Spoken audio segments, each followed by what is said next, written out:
What's up, guys? It's Lord Both here for another video, and it's time to talk BioWare and Dragon Age again. Because after the massive cope and the taking of the absolute wrong lessons by CEO Andrew Wilson over at EA, actual intelligent people that were involved in game development at BioWare at one point are actually speaking on the subject. This comes to us from IGN entitled Dragon Age co-creator offers EA some advice. Follow Baldur's Gate 3 developer Larian's lead. Former BioWare developers have offered their thoughts on Dragon Age The Veilguard and the recent comments from the CEO of EA about its relative failure. During a financial call, EA boss Andrew Wilson said Dragon Age The Veilguard failed to resonate with a broad enough audience. And the rest of this part of the article just goes into how bad Dragon Age Veilguard failed, the completely wrong lessons that Andrew Wilson took away from it, thinking, oh, we should have made it a live service game and it needed to be live service. Because that's what people want. They want live service shared world games. No. They're trying to chase the Fortnite dragon. If you try to chase the Fortnite dragon, you are going to lose. And you're going to lose badly. Look at Rocksteady and Warner Brother Games. They tried that. They made the awful, terrible game that was Suicide Squad Kill the Justice League. It absolutely bombed. People hated it. And now they're desperately trying to find a way to go back to the greatness of the Arkham years. And they're probably not going to get back there. And like I said at the beginning, some actual intelligent people that used to work for BioWare had something to say about this. Now, former prominent BioWare staff are having their say on social media. David Gator, who created the setting for Dragon Age and was its narrative lead before leaving BioWare in 2016, said EA isn't learning the right lessons from the Veilguard. He said, quote, "There are certainly all sorts of lessons a company could learn from a game like Veilguard, but maybe it should have been live service. Being the takeaway seems a bit short-sighted and self-serving. Not that there's any shortage of that when it comes to deciding why a game doesn't do well. For the anti-woke crowd, for instance, there are woke games that do well and woke games that do poorly, and the only ones that did poorly did so because they were woke. Says more about them than the game. And yes, I will say one of the reasons why Dragon Age Veilguard, no one wanted to play it, was because it was so aggressively, mind-numbingly woke. But that's not the only reason it failed. It also failed because, in general, it was just ugly. The story writing was terrible and all over the place. They absolutely pissed on the former choices you made in the other games and didn't really care about that. The mechanics were awful. Pretty much everybody I've seen play this game and give a review of this game has said it was a terrible game. Oh, and also,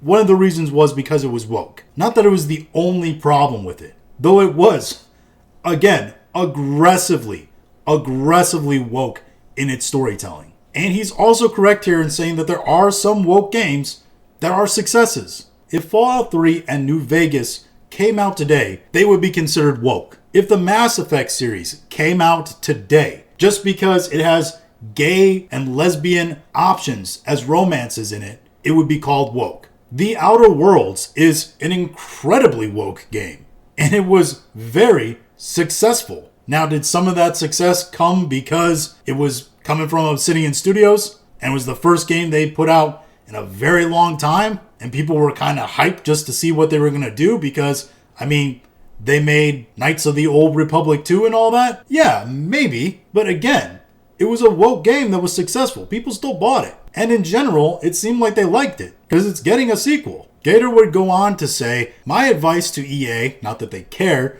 you have an IP that a lot of people love deeply.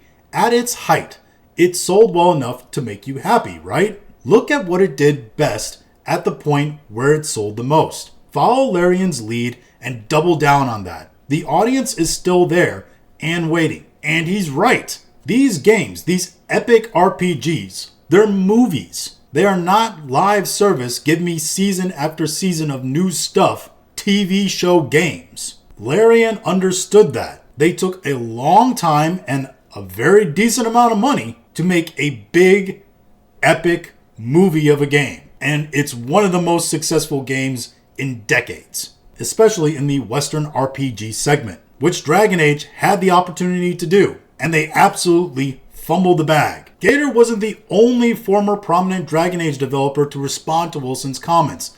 Mike Laidlaw, former creative director on Dragon Age, went further and said that he'd quit if forced to turn a much-loved single-player game into a purely multiplayer game. He said, quote, "Look, I'm not a fancy CEO guy, but if someone said to me, the key to this successful single-player IP's success is to make it a purely multiplayer game, no, not a spin-off, fundamentally change the DNA of what people love about the core's game, to me, I'd probably quit that job or something." He continued by saying, just thinking out loud, of course, who'd be silly enough to demand something like that twice? And these former developers, they're 100% right. Whatever you think of their politics or anything like that, they are 100% correct in their assessment that you don't need to take epic movie quality RPGs of video games and try to make them into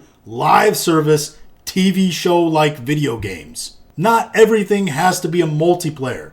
Not everything has to be live service. Not everything has to be shared worlds. Some of us gamers out there, we like to sit down and just have an epic experience of a video game. And we like the ability to play an RPG, have multiple choices that affect the outcome of the story, then go back and play that again and see how our choices affect the story again. That's how you maintain players with those kinds of games. Replayability and such. Not by having a gigantic audience of normies and casuals come in and out of your game just because they want to see what the latest skins look like.